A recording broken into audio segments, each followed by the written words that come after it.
everyone, I am Catherine Johani, and now let's talk about the steps for unpacking curriculum standards and competencies. So, why we need the steps sa pag-unpack ng mga curriculum at competencies? So, it is an outlining for unpacking curriculum standards and competencies is a great starting point para sa pag-implement ng curriculum. So, when we say unpacking curriculum standard, it is an ongoing process. So, we need to be flexible para mas makiter po natin yung learning needs ng mga students. So, steps for unpacking curriculum standards and competencies is a crucial step sa pag-design nito para maging effective curriculum yung ma-implement natin sa isang university or school. At also, ini-ensure na for unpacking curriculum standard and competencies na yung curriculum na i-implement is naka-focus, naka-align at relevant sa needs ng mga students. So, the first step for unpacking curriculum standard and competencies is classify standards as knowledge, skills, and values. So, we need to classify those knowledge, skills, and values na meron ang isang students. So, sa knowledge po, it is nakafocus sa factual information, concept, and understanding. At tumutukoy ito kung ano na meron yung isang bata. What already they have when they get to that point. So, we need to consider those knowledge that we have. So, next is skills. So, nakafocus ito sa ability ng mga students na kailangan pang i-develop through time. So, it's about what students should be able to do. So, sa values naman po, it is nakafocus sa attitudes, beliefs, at personal qualities. It's also about the student should value and appreciate. For example, sa science. So, sa knowledge po, so meron na po sila knowledge about what we call it, sa Earth and science, sa orbits, and sa skills. So, kailangan po nila mag-conduct ng experiment para po matest yung kanilang hypothesis. Classifying the standards as knowledge, skills, and values, we need to identify the prerequisite knowledge, skills, and values for each learning competency. But first, what is prerequisite? So, prerequisite are the foundational knowledge, skills, and values that students need to have in place before they can successfully learn a new concept or skills. They are likely building blocks that support the learning process. So it's like the bridge or the ladder. Hindi ka makakatungtong sa taas kung hindi mo nadadaanan yung baba. So we need to step by step para mas maging maganda ang flow ng isang subject. So, once you've identified the prerequisite, you can use them to create effective lessons such as instructional objectives, learning activities, and also the assessment. So, by carefully identifying and teaching the prerequisite, you can create a strong foundation for student learning and ensure that they are able to succeed in achieving learning competencies. Like for example, sa math, so kailangan mo munang i-take ang geometry bago mo ma-take ang trigonometry. So, kailangan mo munang dumaan sa pinaka-basic bago ang crucial point. So, kailangan natin ng foundation para mas lalo natin maintindihan kung magsosolve na tayo ng mga crucial part na ng problem solving. Classifying the standards as knowledge, skills, and values, and identifying those skills. So, step 3, we need to look for the desired skills or behavior in every competency. So, kailangan natin i-identify kung ano yung most suitable ability para sa atin. So, for example, in creating craft that can be locally assembled with local materials that guided by local traditional techniques. So, hahanap ka ng mga assembled materials na meron sa isang lokal or meron sa kung saan ka nakatira. So, para mas madaling ma-assemble yung isang bagay, so, hahanap ka ng mga materials na meron sa isang lugar na kung saan ka. So, para mas madaling ma-identify ang desired skills or behavior, we need to start sa ating learning competency. Kung saan tayo magaling, dapat doon tayo magsisimula para ma-achieve natin yung ating mga goal. Para mas madaling ma-figure out kung saan tayo nag-i-excel and also to improve our behavior. So, importante din na mag-start sa ating learning competency. Like what I said earlier, na dapat magsimula tayo kung saan tayo mas magaling. Kung saan tayo nag-i-excel, kung saan bagay tayo nag-i-excel, dapat doon tayo magsimula.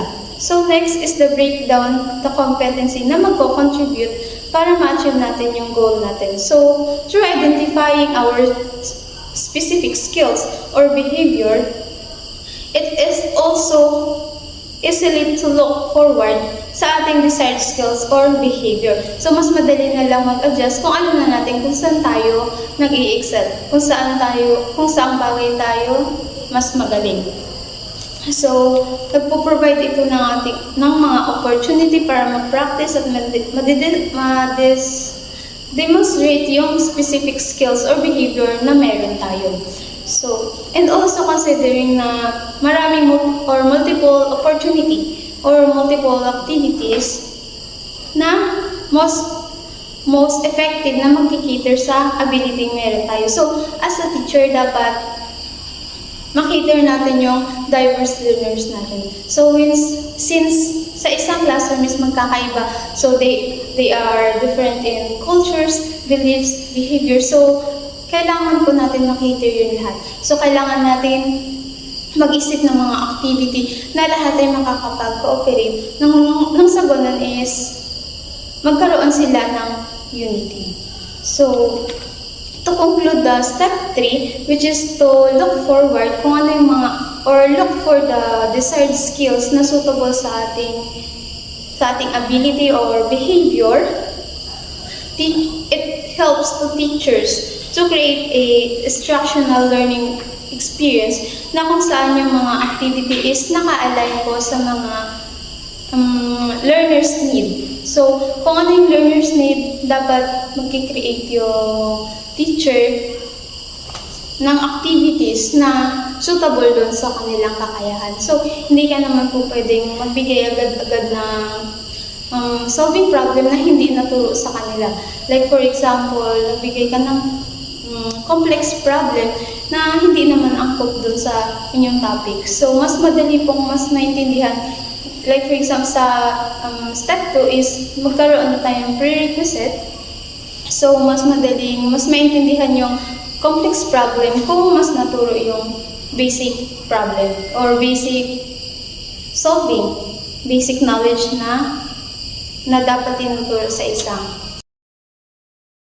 The step 4, which classify learning competencies to determine appropriate assessment tool. So, in this process po is nakabase sa works ni Glatter in 1998 na kung saan nagpo-provide ito ng structured approach para ma-classify ang learning competency para ma-determine ang most appropriate assessment tool na gagamitin. So, ito ay naka-categorize in 3 main types. So, first is the Standard with Conventional Testing or SCT, na kung saan ito ay nakafocus sa factual knowledge, concept, and understanding that is effectively assessed through the traditional methods like quizzes, tests, and exams. So, ang characteristics po ng SCT ay magkaroon ng maayos na objectives. It is a measurable that can be compared sa ibang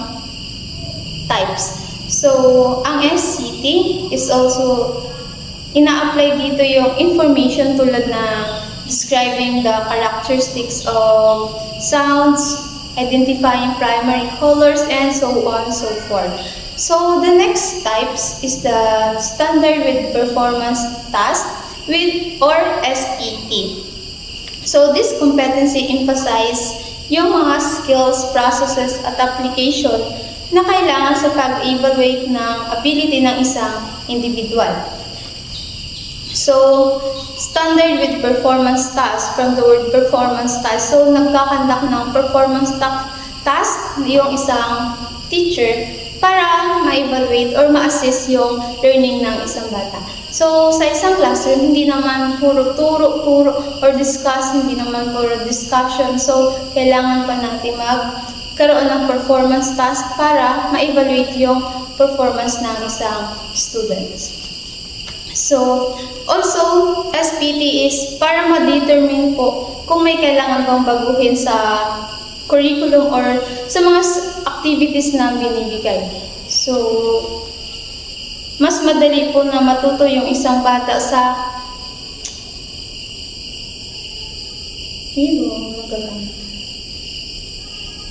performance task para ma-determine kung nagagamit ba yung learnings nila. And of course, para po ma-assess yung performance nila to that certain subject. So, because SPT is process-oriented. So, dahil ito ay nakafocus sa student ability para ma-apply ang knowledge at skills. And also, it is an authentic and demonstrative na kung saan na ipapakita ng mga students ang learning nila o understanding nila through performance tasks. And the last step is the Standard for Continuing Ability or SCD that focuses on values, attitudes, and personal development. So, we have 4 steps for unpacking curriculum standards and competencies para makater natin yung mga students po natin since we have a diverse learners. So, sa isang classroom, kakaiba tayo ng language, behavior, skills. So, kailangan po natin sila makita as a whole. Dahil, para magkaroon sila ng unity, para mas ma-practice nila yung unity. So, first step is classify the standards as knowledge, skills, and values. So, the next is the identifying the prerequisite knowledge, skills, and values for each learning competency. So, after classifying and identifying the standard as knowledge, skills, and values, so kailangan natin mag-choose or pumili ng mga activities na suitable sa mga ability ng isang students. So, after classifying, so kailangan po natin i-classify o ma-determine yung appropriate assessment tool para sa mga bata. So, after mag-conduct ng isang activity, so kailangan po natin i-assess yung mga bata kung may natutunan ba o hindi, or is to evaluate. So, in other words, para ma-evaluate po natin yung ating students, para ma-evaluate natin yung students natin na sa isang classroom, kailangan natin na magkaroon ng assessment para ma-evaluate sila kung talagang natuto ba sila sa mga discussion na itinuro. And that's for 4 steps for unpacking curriculum standards and competencies.